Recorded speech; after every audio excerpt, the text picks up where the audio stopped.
chapitre 1, à partir du verset 12 au verset 13. Toi qui es encore là, je te dis encore que tu es le ou la bienvenue au nom puissant de Jésus-Christ. Je salue la sœur Perrine Sophia qui vient de nous rejoindre. La grâce de Dieu est sur vous, que Dieu vous bénisse abondamment, que les autres puissent encore, n'est-ce pas, se connecter et que nous puissions, n'est-ce pas, vivre et partager ce bon moment ensemble. Alors, nous avons pris notre Bible dans Jean chapitre 1. Vous savez, le temps court, hein, donc il faut qu'on aille très vite pour que tout ce que Dieu m'a mis à cœur de te relater ce matin, je puisse te le relater. Allons rapidement. Alors, la Bible dit dans le livre de Jean, chapitre 1, verset 12 à 13, que mais à tous ceux qui l'ont reçu, qui ont reçu qui? Qui ont reçu Jésus-Christ, qui ont reçu la lumière. Elle les a donnés, je vous ai dit, bon, on dit elle ici parce que la Bible dit que la Bible parle de la lumière. Amen. La lumière, vous voyez que à partir du verset 8, on dit que il n'était pas la lumière, mais pour rendre témoignage à la lumière. Donc, on parle ici de la lumière. C'était la véritable lumière qui, en venant dans le monde, ici au verset 9, éclaire tout homme. Maintenant, on dit qu'elle était dans le monde et le monde a été fait par elle. Et le monde ne l'a pas connue. Elle est venue chez les siens et les siens ne l'ont pas reçue. On parle elle ici parce qu'il s'agit de la lumière. Mais la Bible dit maintenant mais à tous ceux qui l'ont reçu, qui ont reçu la lumière, qui l'ont reçu, elle les a donné le pouvoir de devenir enfants de Dieu. À ceux qui croient, vous voyez que le verbe croire vient toujours. À chaque fois qu'on parle de la vie chrétienne, il y a toujours le verbe croire. À tous ceux qui croient en son nom et qui sont nés non du sang, ni de la volonté du sang, de la chair, ni de la volonté de l'homme, mais de Dieu. Amen. Donc, ici, la Bible dit que à tous ceux qui l'ont reçu, qui on parle de la lumière. Et vous savez que la Bible dit que au verset 1, qu'au commencement était la parole était avec Dieu, la parole s'est fait chair. On connaît tout cela. Et la Bible dit que cette parole était la lumière.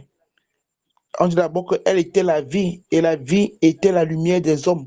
Donc la parole qui s'est fait chair était la lumière des hommes. Et nous savons tous que la lumière des hommes, ici, cette parole dont on parle, n'est personne d'autre que le Seigneur Jésus-Christ. Et Jésus-Christ encore a dit, je ne vous laisserai pas seul, je vous enverrai le consolateur.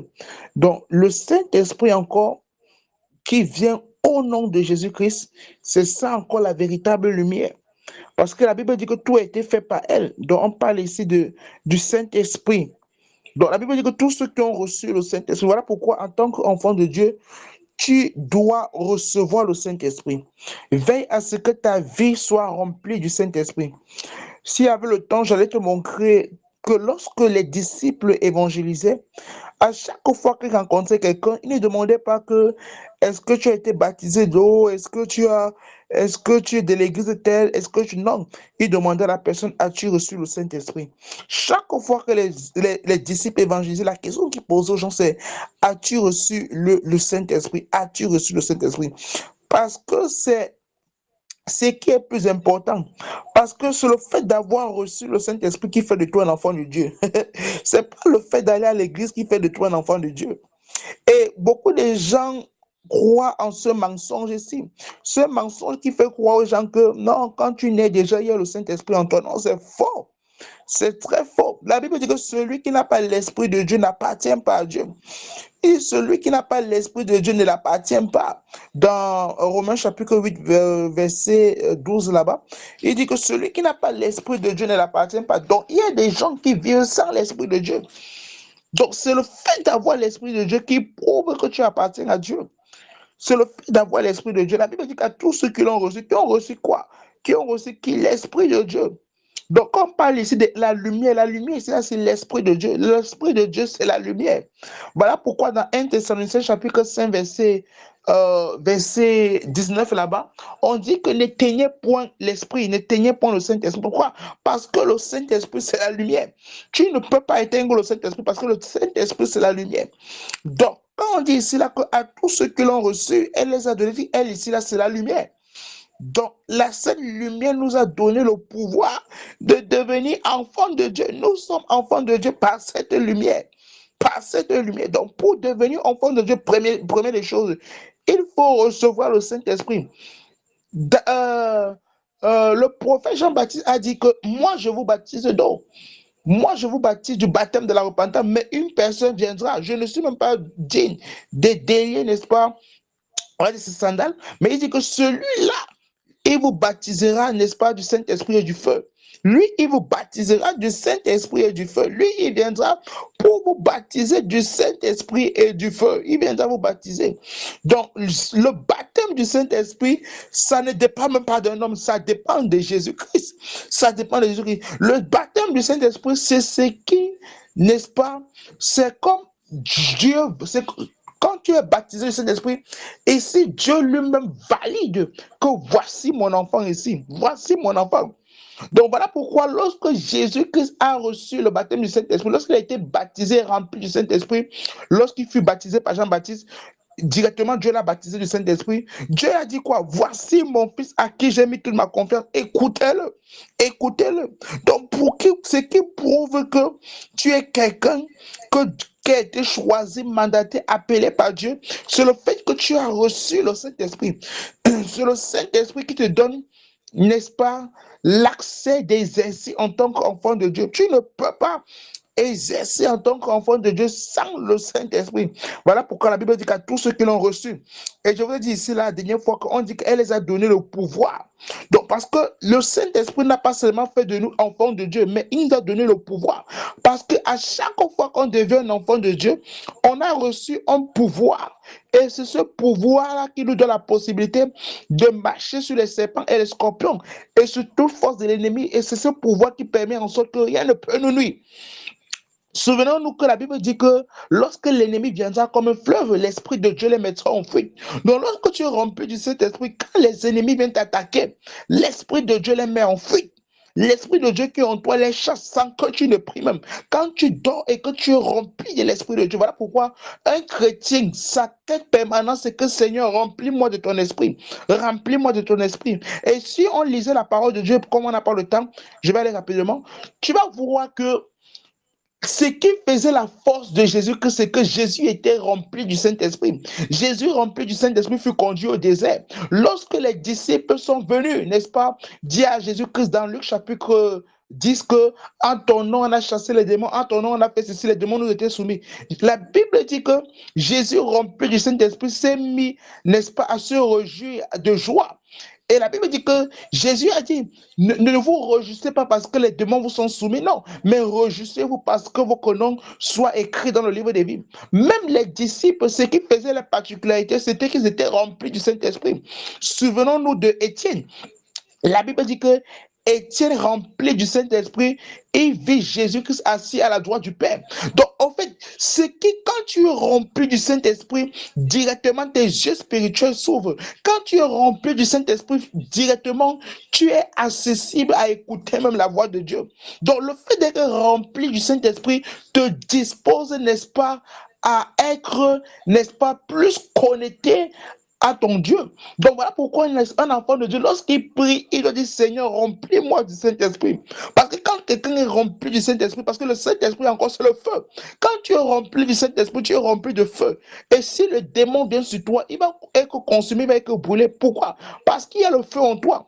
Voilà pourquoi, si vous suivez souvent les témoignages des sorciers, des démons, il dit que lorsqu'on allait attaquer un chrétien, on ne pouvait pas arriver vers lui. Pourquoi? Parce qu'il y avait un feu, il y avait une lumière à l'intérieur de lui qui nous empêchait de nous approcher. Voilà pourquoi la Bible dit que lorsque l'ennemi viendra comme un fleuve, l'ennemi viendra comme un fleuve, l'Esprit de Dieu les mettra en fuite. L'Esprit de Dieu empêche aux sorciers Si les démons arrivent à t'oppresser, c'est parce que tu n'es pas rempli du Saint-Esprit. Si les démons parviennent, n'est-ce pas, à te nuire, parce que tu n'es pas assez rempli du Saint-Esprit. Voilà pourquoi un chrétien, c'est sa quête permanente, c'est Seigneur, remplis-moi du Saint-Esprit. Parce que c'est le fait d'être rempli du Saint-Esprit qui fait la différence entre toi et ceux qui partent à l'église, tout force sans être rempli du Saint-Esprit. Donc, ce qui fait notre force, c'est le fait que nous avons reçu la lumière.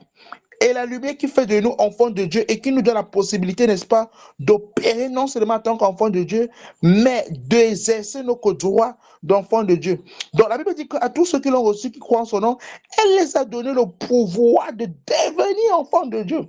Quand tu crois à l'évangile, tu deviens un enfant de Dieu. Tu as le pouvoir d'exercer en tant qu'enfant de Dieu.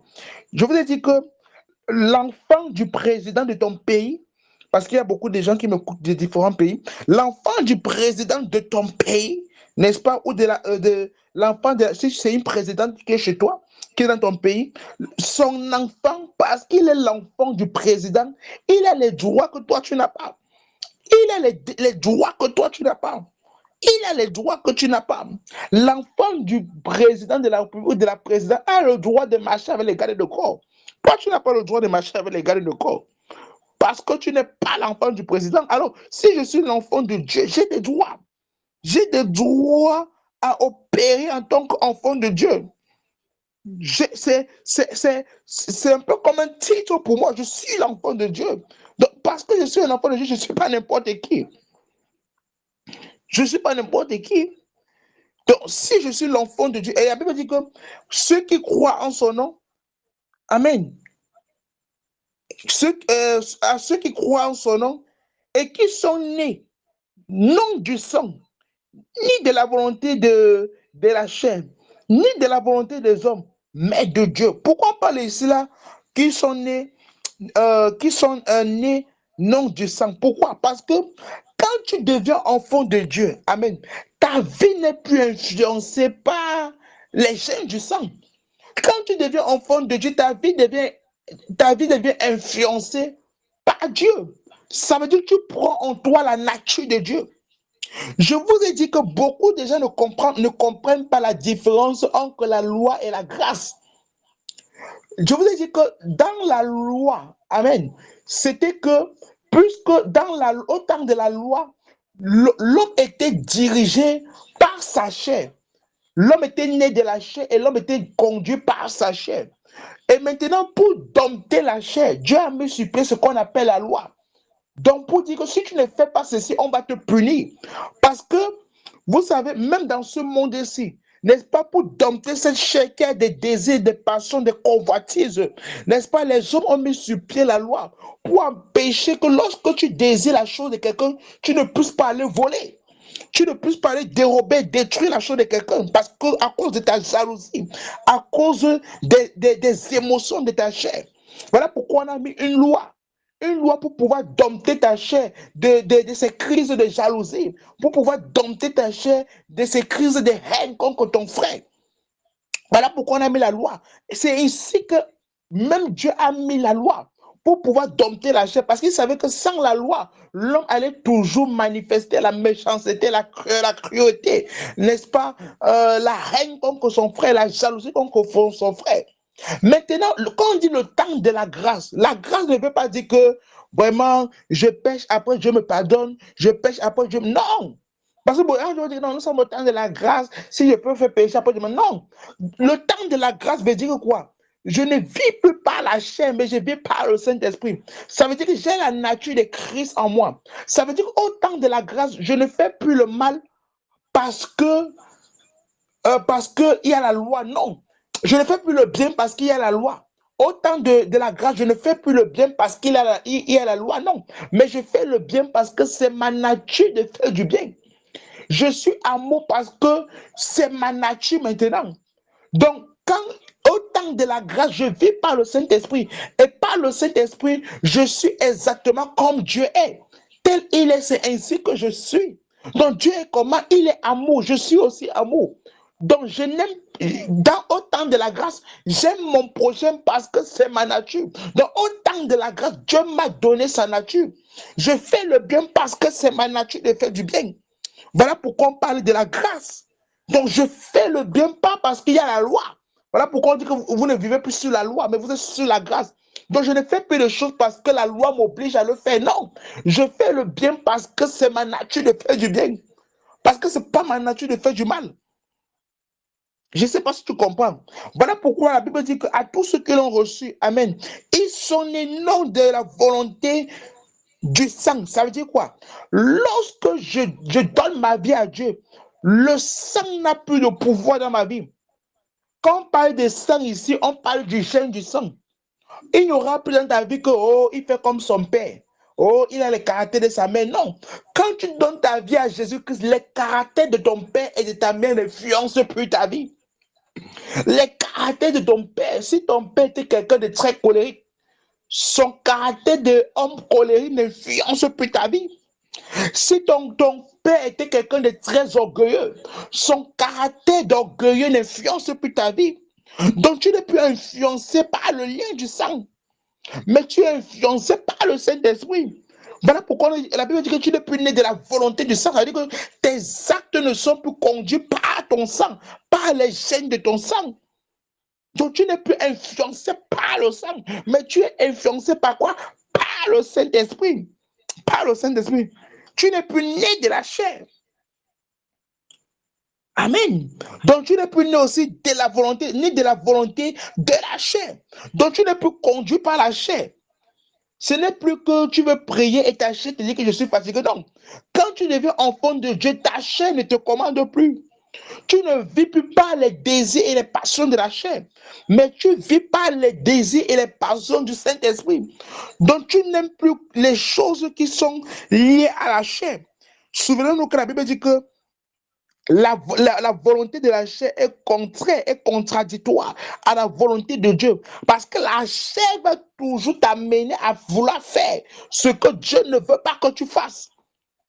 Mais quand tu deviens enfant de Dieu, tu es conduit par le Saint-Esprit, par le Saint-Esprit. Donc la chair n'a plus d'influence dans ta vie.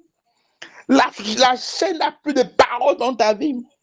Ce n'est plus que je voulais aller à l'église et ma chair m'a dit que je suis fatigué. Non, la chair ne t'impose plus rien. Quand je vois encore les enfants de Dieu dire que, oh pasteur, vraiment je voulais venir, mais ma chair pesait. Mon, mon corps pesait. Je te demande, j'ai envie de te demander quelque chose. Est-ce que vraiment tu as reçu le Saint-Esprit? Parce que quand tu as reçu le Saint-Esprit, il y a une passion pour toi de servir Dieu. Même ta chair ne peut rien. Oh, je dis que quand tu as reçu le Saint-Esprit, il y a une passion pour toi de servir Dieu. Même ta chair ne peut pas s'opposer. Le fait de recevoir le Saint-Esprit te donne un certain zèle et une certaine passion. Même le fait de te réveiller chaque jour à 5 heures, 6 heures. Et pour ceux qui sont là de 8 à 9 heures, ceux de Moïse, c'est la passion qui te fait être là à 7 heures. Tu pouvais être à tes occupations. Oui, tu pouvais être à tes occupations. C'est la chair, n'est-ce pas, qui te donne, qui te permet d'être là éveillé à 7 heures, qui te permet, n'est-ce pas, d'être connecté pour suivre ces directs. C'est c'est le Saint-Esprit qui crée en toi cette passion, ce désir. Il y a beaucoup de gens que j'ai dit que soit ils m'ont dit oui, pasteur, on sera connecté. Mais à chaque fois que je leur dis quand je les recontacte, mais pourquoi tu ne t'es pas connecté? Parce que le sommeil ne veut pas. Quelqu'un m'a même dit que le sommeil veut sa mort. On dit que, ok, laisse alors que ça te tue.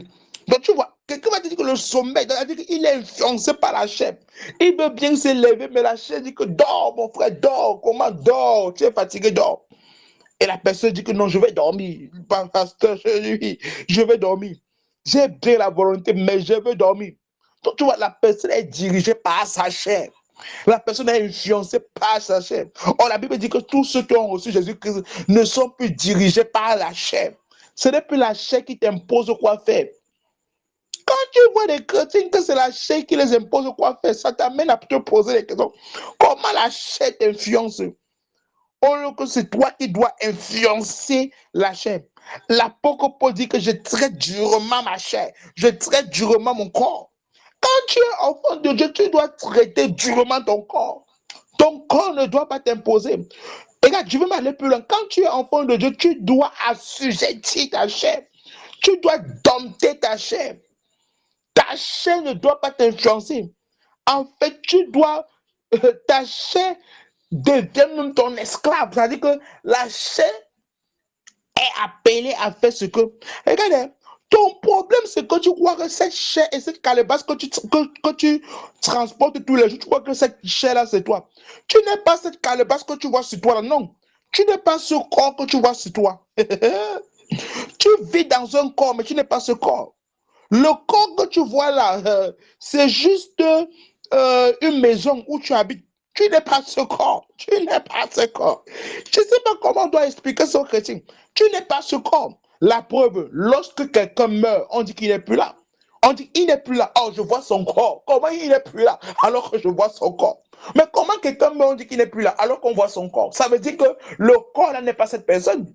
Qu'est-ce qui est difficile à comprendre? Ça veut dire que le corps n'est pas cette personne.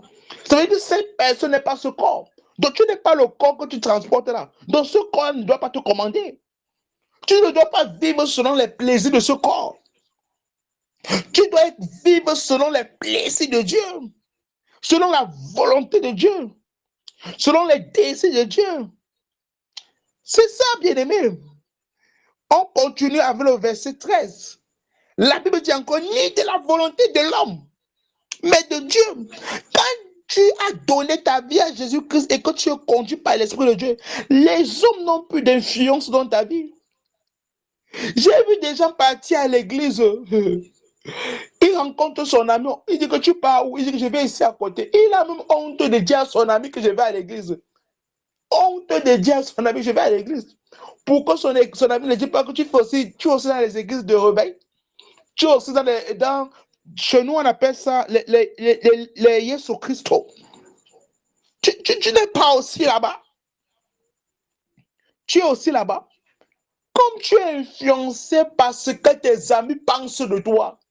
Je veux dire que l'un des signes que quelqu'un ne va jamais aller loin, c'est quand il est influencé par ce que ses amis vont penser de lui. Tous ceux qui ont reçu dans la vie, que ce soit les chrétiens ou les non-chrétiens, vous allez vous rendre compte, c'était les gens qui s'en foutaient de ce que les autres pensent d'eux. Quand ta vie est influencée par ce que les gens pensent de toi, vraiment les gens pensent que je suis comme ça, on s'en fout. Ce qui est important, c'est ce que Dieu pense de toi. C'est ainsi que tu pourras aller loin. Quand ta vie est influencée par les hommes, tu vis pour plaire aux hommes. Tu vis pour plaire aux autres. Tu vis pour plaire aux autres. Tu prends par exemple la décision que, bon, tous les dimanches, je vais aller à l'église. Le dimanche, quand tu vas aller à l'église, c'est là où ton camarade vient te rendre visite. C'est là où ta collègue vient te rendre visite. Moi, on me connaît. Quand c'est l'heure de l'église, même si c'est qui vient me rendre, même si c'est mon grand-père, mon père, je dis que bon, on part à l'église. Au cas contraire, tu restes à la maison, tu m'attends jusqu'à ce que l'église rentre, je rentre. Jusqu'à ce que l'église finisse, je rentre. Jusqu'à ce que l'église se termine, je rentre. Au cas contraire, bon, tu n'étais pas dans mon programme de t'accueillir. Donc, je ne sais pas comment tu as fait pour arriver ici. Soit, moi, j'ai mon programme. Si ta vie n'est pas influencée par Dieu, bien aimé, tu auras tellement de problèmes. Ce qui limite la majorité des chrétiens est que les biens influencés, première des choses, par le sang. Deuxième des choses, par la chair. Troisième des choses, par les hommes. Quand ces trois entités influencent ta vie, bien aimé, tu n'iras jamais loin en tant que chrétien. C'est simple comme bonjour. Donc, tu dois veiller à ce que ta vie soit influencée par la parole de Dieu. C'est ainsi que tu vas voir la joie dans ta vie. C'est ainsi que tu vas voir le bonheur dans ta vie. Amen. Est-ce que tu m'écoutes ou bien tu fais semblant de m'écouter? La Bible dit qu'à tous ceux qui l'ont reçu, le Saint-Esprit, elle les a donné le pouvoir de devenir enfants de Dieu. Donc tu agis en tant qu'un enfant de Dieu. Tu es mandaté pour être un enfant de Dieu. Tu es son enfant. Et tu as tous les privilèges d'un enfant de Dieu. Et j'aime le verset qui dit que vous êtes les héritiers de Dieu. Donc tout ce que Dieu a, ça m'appartient. On n'est pas seulement héritier du bien matériel. On est aussi héritier du pouvoir que Dieu a. C'est-à-dire le même pouvoir que Dieu a, je l'aime. Est-ce que tu sais que la fille du président ou de la présidente d'un pays bénéficie du pouvoir de son père? Oui. De la même manière que son père marche avec les gardes de corps, elle a aussi le pouvoir de marcher avec les gardes de corps. Elle bénéficie des pouvoirs de son père. De la même manière, nous bénéficions des pouvoirs de Dieu. Les pouvoirs de Dieu. Nous bénéficions de cela. Est-ce que tu sais que la fille du président peut arriver même au ministère et dire que oh, celui-ci il travaille ici aujourd'hui et on ne discute pas, c'est la fille du président. Oui, elle peut arriver au ministère comme ça et le ministre est au garde-vous. Pourquoi? C'est la fille du président. On ne blague pas. La fille du président, c'est la fille du président. Elle bénéficie des pouvoirs de son père. Elle bénéficie des pouvoirs de son père. Elle peut décider, je vais passer ici, bloquer la route. Elle passe, on bloque la route. Elle bénéficie du pouvoir de son père. De la même manière, pour toi, tu bénéficies du pouvoir de Dieu. Voilà pourquoi dans Somme 82, verset 6, il dit que j'ai dit, vous êtes des dieux. Mais Dieu est surpris que tu meurs comme un humain. La maladie qui tue les humains te tue aussi. Vraiment, j'ai envie de dire que c'est une honte devant Dieu. Il dit que j'ai dit, vous êtes des dieux, mais vous mourrez comme des humains.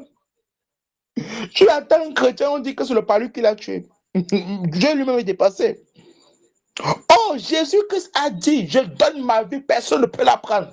De la même manière que Jésus-Christ est capable de donner sa vie et que personne ne peut l'arracher. C'est la même chose pour moi. Moi, je donne ma vie, personne ne peut prendre ma vie. Tu es qui pour prendre ma vie? Tu dois avoir cette mentalité, c'est la mentalité du royaume de Dieu. Je vais vous prêcher, je suis la mentalité du royaume de Dieu. C'est la mentalité qui agit par la foi. Jésus a dit que si vous avez la foi de Dieu, de la mentalité du royaume, c'est la mentalité, c'est la capacité d'agir par la foi de Dieu.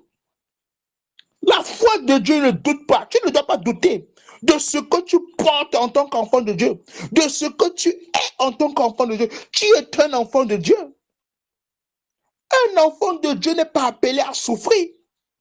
Jésus a dit, c'est Dieu lui-même qui dit, Somme 82, verset 6. Il dit, j'ai dit, c'est une confirmation. Vous êtes des dieux. Mais Dieu est surpris que il a fait de toi un Dieu, mais tu meurs comme un humain. Comment tu peux être un Dieu? Oh, et le petit sorcier de ta famille te menace. La petite sorcière de ta famille te menace. Alors que Dieu il a fait de toi un Dieu pour les dominer. Dieu a dit à Moïse, j'ai fait de toi un Dieu devant Pharaon. Donc Pharaon, regarde, quand Dieu fait de toi un Dieu, tu deviens invincible devant tes ennemis. Quand il dit j'ai fait de toi un Dieu, ça veut dire j'ai fait de toi quelqu'un d'invincible devant tes ennemis. Dieu a dit à Moïse, j'ai fait de toi Dieu devant Pharaon. Donc Pharaon, quel que soit son pouvoir qu'il a, il ne peut rien faire contre toi. Parce que j'ai déjà établi que tu seras un Dieu devant lui. Tu seras au-dessus de ses pouvoirs. Tu seras au-dessus de sa sorcellerie. Voilà pourquoi Jésus-Christ a dit, je vous ai donné le pouvoir de marcher sur les serpents. Est-ce que tu sais que lorsqu'on marche, on avance? Quand tu marches, tu avances. Ça veut dire que rien ne peut te bloquer.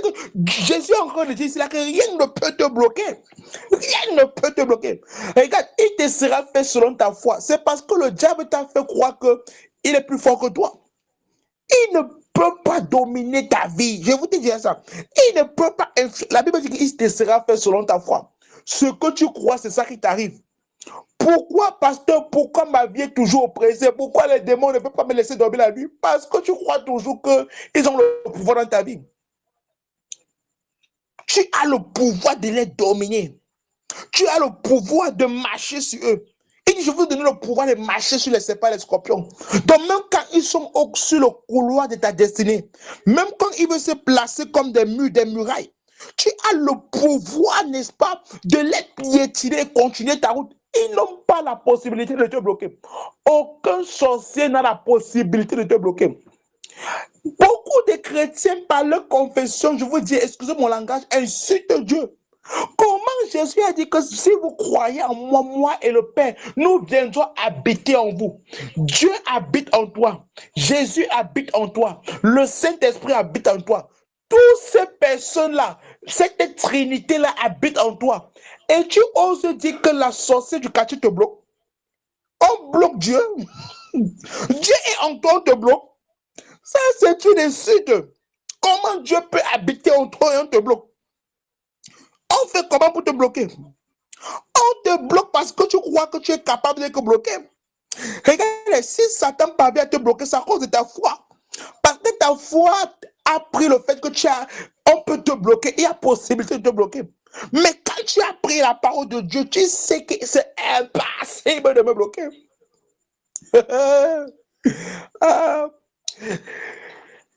Un jour, quand j'étais nouveau converti, j'avais même pas 2 semaines de la foi. Je suis tombé sur le passage qui dit que, Amen, voici les miracles qui accompagneront ceux qui auront cru en Dieu. À mon nom, ils chasseront les démons.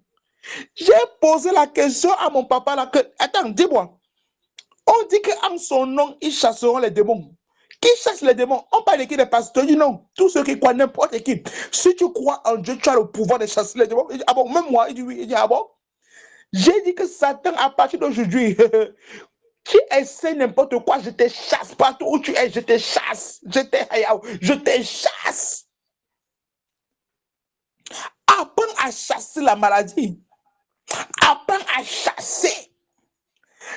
Cesse de vivre dans la peur, chrétien. Cesse de vivre dans la peur. Je dis que la peur que tu manifestes tous les jours, c'est parce que tu ne connais pas ce que tu portes. Le jour que les chrétiens sauront qui est le Saint-Esprit, tu vas pleurer. Tu vas passer ta vie à pleurer. Que donc j'ai eu le Saint-Esprit et j'ai eu une vie ordinaire sur la terre. Est-ce que vous savez que la Bible dit que lorsque nous serons devant le trône de Dieu, certains vont beaucoup pleurer. Parce que certains vont dire que, hey, donc avec le Saint-Esprit, j'avais la possibilité de faire telle chose. Je n'ai pas su qu'avec le Saint-Esprit, on peut faire ça. Rien ne peut te bloquer. Rien ne peut te stopper. Je veux que tu aies cette mentalité du royaume. Rien ne peut te bloquer. Tu n'es pas les gens tu n'es pas de la nature des personnes qu'on bloque. Dans ta nature d'enfant de Dieu, on ne peut pas te bloquer. Quelqu'un se place devant toi comme un ennemi. Tu l'écrases. La Bible dit qu'il nous fait dominer au milieu de nos ennemis. David a compris ça. C'est pourquoi David dit que même si je marche dans la vallée de l'ombre de la mort, je ne crains aucun mal. L'ombre, c'est-à-dire que quand on parle de l'ombre de la mort, ça veut dire quoi? Même si, quand je vois l'ombre de quelque chose, ça veut dire que la chose est proche de moi. Si je vois l'ombre d'un homme, ça veut dire que l'homme est proche de moi. Si je vois l'ombre de quelqu'un, ça veut dire que la personne est proche de moi. Donc quand il parle de l'ombre de la mort, ça veut dire quoi? Ça veut dire que si la mort même est proche de moi, même si je vois la mort, ça s'approche de moi, je ne crains aucun mal. Pourquoi? Parce que je sais que Dieu est avec moi. Dieu est avec moi. Et si Dieu est avec moi, la mort ne peut pas. Voilà pourquoi David ne pouvait pas trembler devant Goliath. Ce qui fait que tu trembles devant les problèmes, les obstacles, les situations de ta vie, c'est parce que tu n'es pas conscient ou consciente que tu portes la présence de Dieu en toi tous les jours. Comment Dieu est en toi?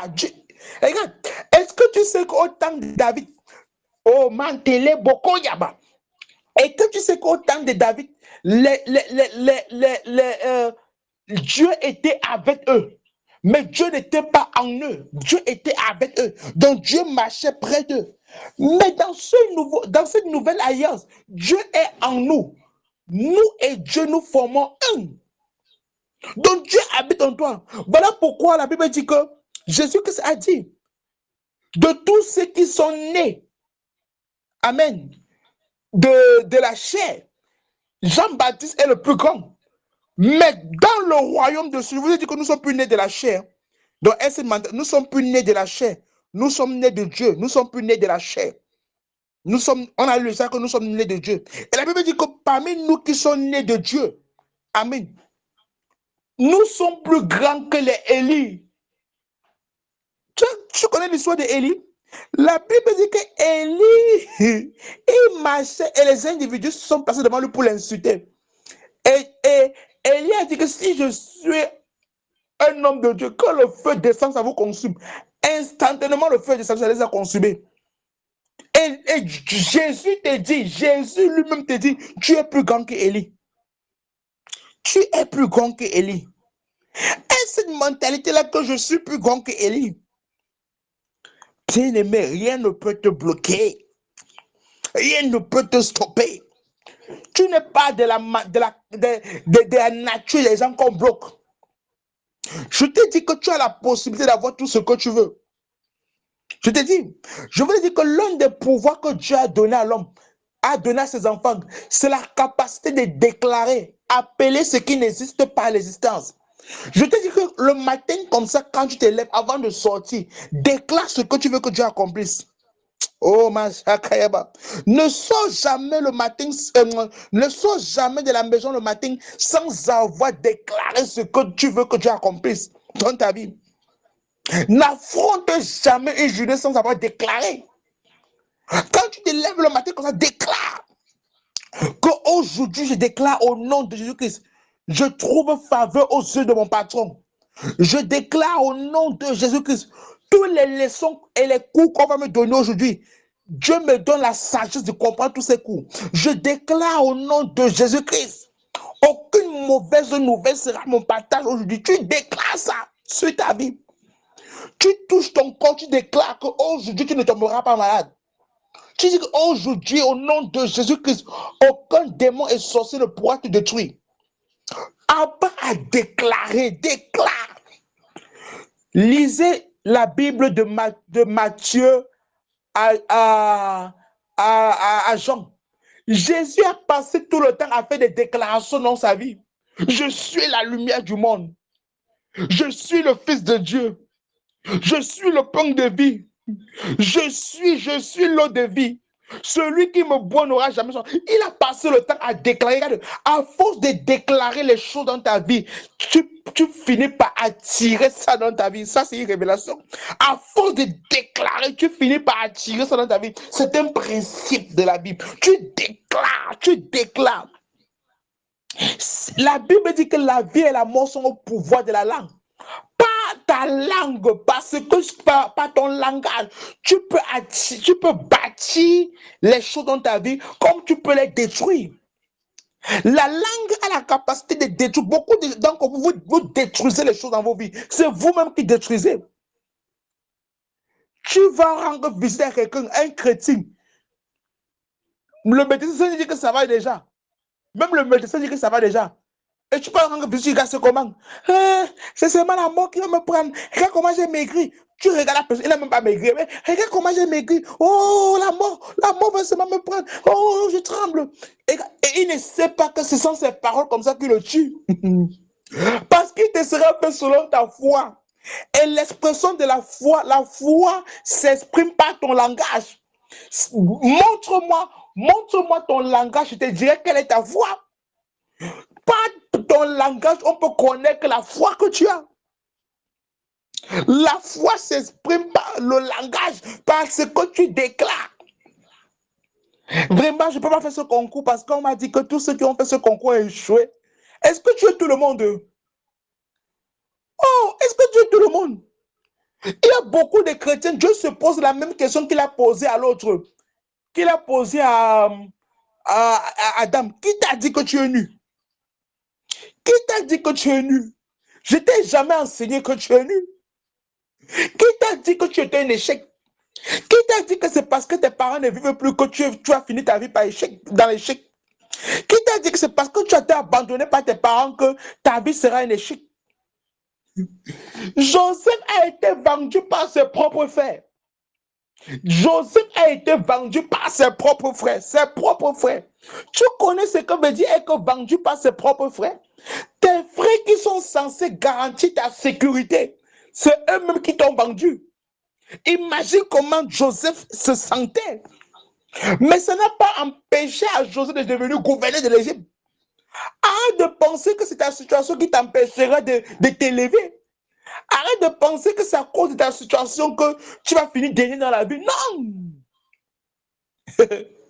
David était rejeté par son propre frère, par son propre père. Son père a fait de lui un esclave en disant qu'il va surveiller les brebis. Pendant que tous ses frères étaient dans les meilleures écoles en Israël. Tous ses frères étaient dans l'école de l'armée.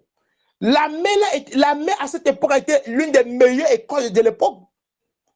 C'est un peu comme chez nous, on appelle aujourd'hui les miens, qui forment n'est-ce pas, les sous-officiers, les officiers chez nous. Donc, ses frères étaient dans la meilleure école du pays. Mais ça n'a pas empêché que David finit par devenir le roi. Arrête de penser que c'est la situation. Mais Dieu se plaît même.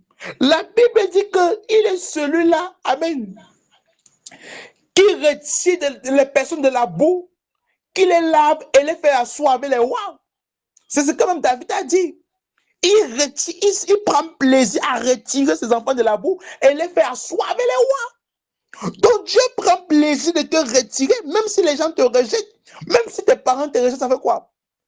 Est-ce que tu es la première personne qu'on rejette dans la vie?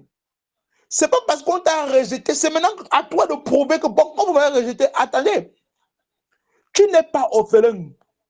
Jésus a dit que même si une femme oublie les fruits de ses entrailles, moi l'Éternel, je ne t'oublierai jamais. C'est écrit dans ta Bible. Dieu ne peut pas t'oublier. Il a dit, nous avons lu la dernière fois, j'ai les projets de paix pour toi. Donc ne laisse rien détruire ta foi. Ne laisse rien ébranler ta foi. Beaucoup de personnes s'agrippent sur la situation de leur vie. Parce que vous ne savez pas ce que je traverse. Vous ne savez pas ce que je traverse. Je suis maltraité par tel, par ma famille. Non! Non! Ta vie ne doit pas être influencée par les situations de ta vie. Arrête de t'agripper sur les situations de ta vie pour justifier tout ce qui t'arrive. Tu es un héros. Tu es un héros. Lorsque je chute par là, lorsque Dieu rencontre Gédéon, Gédéon faisait comme la majorité des chrétiens. Oh Dieu, pendant que tu as fait naître les autres dans les familles riches, voilà ma part de famille que tu m'as donnée ici. Pourquoi tu m'as pas aussi fait naître dans une famille riche? Gédéon passait son temps à pleurer en accusant que sa situation est due au fait qu'il est né dans une famille pauvre et que sa famille est la plus petite de Manassé et qu'il est le plus faible, le plus petit de sa famille. Et c'est ça les chrétiens, toujours encore de justifier leur vie à cause de la situation qu'ils traversent. Et c'est ça Gédéon. Gédéon pleurait, oh Seigneur, Seigneur, regarde-moi. Pourquoi je suis pas aussi né comme l'autre? Pourquoi tu m'as fait naître dans une famille pauvre, la plus petite du village? Non, ma famille est la plus petite du village. Et pendant ce temps, Dieu ne le voyait pas comme ça. Dieu voyait Gédéon comme un vaillant héros. Regardez, la manière dont tu te vois là, c'est pas comme ça que Dieu te voit. Pendant que tu es en train de pleurer que wow, je suis un échec, Dieu te voit comme réussite.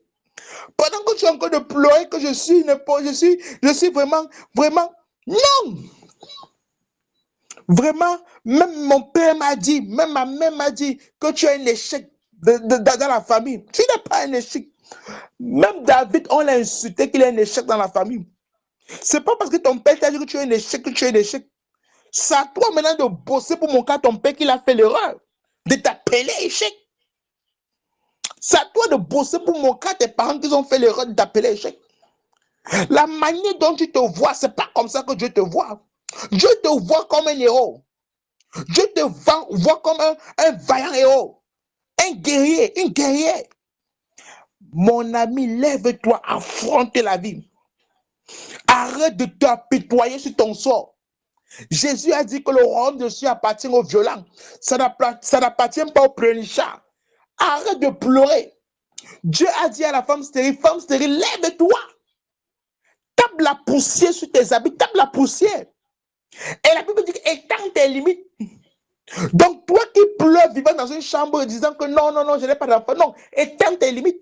Construis une maison avec plusieurs chambres parce que Dieu va te donner des enfants. Ça, c'est l'expression de la foi. Donc, arrête de pleurer parce que les gens se moquent de toi. Arrête de pleurer parce que les gens ont dit que tu es ceci. Les gens t'ont créé des échecs. Tu n'es pas ce que les gens disent. Tu es ce que ton Dieu a dit. Tu es un vainqueur. Tu n'es pas n'importe qui. Arrête de croire que tu es un échec, bien-aimé. La grâce et la faveur de Dieu sur toi. Que le Seigneur te bénisse abondamment. Je vais prier pour quiconque a écouté ce moment. Je prie au nom de Jésus-Christ que le Seigneur te donne la grâce de marcher par la foi. Arrête de marcher par les situations de la vie. Arrête de marcher par la vue. Marche par la foi. Et sois conscient que tu es un enfant de Dieu. Et parce que tu es un enfant de Dieu, rien ne peut être un échec pour toi. Je déclare que tu es béni. Je déclare que tu es béni. À partir d'aujourd'hui, la chair n'aura plus d'influence sur ta vie. Les désirs charnels n'auront plus d'influence dans ta vie. Le sang n'aura plus d'influence dans ta vie. Les hommes n'auront plus d'influence dans ta vie. À partir d'aujourd'hui, ta vie est dirigée par le Saint-Esprit. Dieu prend contrôle sur ta vie. Dieu prend contrôle sur ta vie.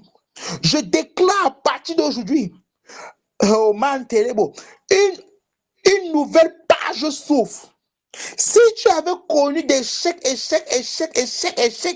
à partir d'aujourd'hui, tu vas connaître que la réussite. Je déclare que cette semaine est une semaine de réussite pour toi. Je déclare, la Bible dit que celui qui manque de sagesse qu'il en demande. Je déclare qu'en cette semaine, Dieu te remplisse de sagesse. Je déclare qu'en cette semaine, Dieu te remplit de faveur. Quiconque s'élève comme ennemi à ta vie tout au long de cette semaine, que l'Esprit de Dieu juge cette personne. Que Dieu combatte tes ennemis en cette semaine. Que Dieu combatte tes ennemis en cette semaine. Que Dieu combatte tes ennemis. Tous ceux qui se placent comme tes ennemis, que Dieu les combatte en cette semaine. Je prophétise la faveur de Dieu dans ta vie. Je prophétise la grâce de Dieu dans ta vie. Tout ce que tu vas entreprendre cette semaine, tu vas réussir. Tout ce que tu vas désirer cette semaine, Dieu te le donne. Tu marches dans la victoire cette semaine. Tu marches dans la réussite cette semaine. Je déclare qu'en cette semaine, la faveur t'accompagne partout où tu es. Partout où la plante de tes pieds foule, celui à ta possession. Tu es privilégié. Tu es privilégié en cette semaine. La main de Dieu est sur toi. La grâce de Dieu est sur toi. Les bénédictions de Dieu sont sur toi. Arrête de te voir petit. Arrête de te voir inférieur aux autres. C'est pas parce que les gens sont nés dans une famille riche et tu es né dans une famille pauvre que tu es différent d'eux. Non. Laisse que Dieu te prenne de la boue et qu'il te fait asseoir avec les rois. Tu es béni. Tu es comblé. Ta vie est restaurée. Au nom de Jésus-Christ. Ce jour, 14 mars, je déclare que ta vie est bénie. Ta vie est restaurée. Au nom de Jésus-Christ. En ce jour, aucun incident, aucun accident, rien de pire ne t'arrivera. En ce jour, tu es rempli de sagesse, tu es rempli de faveur, tu es rempli de grâce. Au nom de Jésus-Christ, tout plan de Satan contre ta vie, en ce jour, c'est annulé. Je détruis cela, je renverse cela. Au nom de Jésus-Christ, tu es béni, tu es comblé, tu es restauré. La grâce de Dieu sur toi, la faveur de Dieu sur toi. Au nom de Jésus-Christ, bien-aimé, tu es béni. Tu es béni. Que le Seigneur te bénisse abondamment. Je te prie, les liens que je vous envoie, partagez ça à vos contacts Telegram. C'est une prière que je vous dis tous les temps, que vous faites. Partagez ça à vos contacts Telegram. Invitez-les à rejoindre, n'est-ce pas, à s'abonner à la chaîne pour qu'ils puissent, n'est-ce pas, être aussi bénis par ces moments d'édification chaque matin. Chaque matin, nous aurons des moments d'édification, tous les matins. Mais je rappelle que demain, je vais donner la possibilité, demain, ça va faire 15 jours déjà que ce programme a commencé de prier chaque matinale. Je vais donner la parole à tous les gens qui veulent témoigner. Mais je te prie de témoigner demain.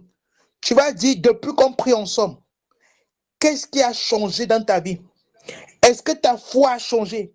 Est-ce que ta manière de voir la vie a changé? Est-ce que tu sens une amélioration dans ta vie? Est-ce que tu sens une amélioration? Quels sont les privilèges, les grâces, tout ce que tu as reçu pendant qu'on prie? Si tu étais malade, est-ce que tu sens la guérison? Est-ce que tu sens une amélioration dans ta vie? Donc, demain, c'est vous qui allez parler. C'est vous qui allez nous bénir par vos témoignages. Demain, la parole vous sera donnée. Je vous donne rendez-vous demain quand il sera 5 heures jusqu'à 6 heures pour 1 heure d'édification encore. Et ceux de l'île Maurice, chez vous sera 8 heures et 9 heures. La grâce de Dieu est sur vous. La faveur de Dieu est sur vous. Que Dieu vous bénisse abondamment. Je suis l'apôtre Éric Brinadjou, très content d'avoir partagé ce moment avec vous. Excellente journée à tous. Shalom.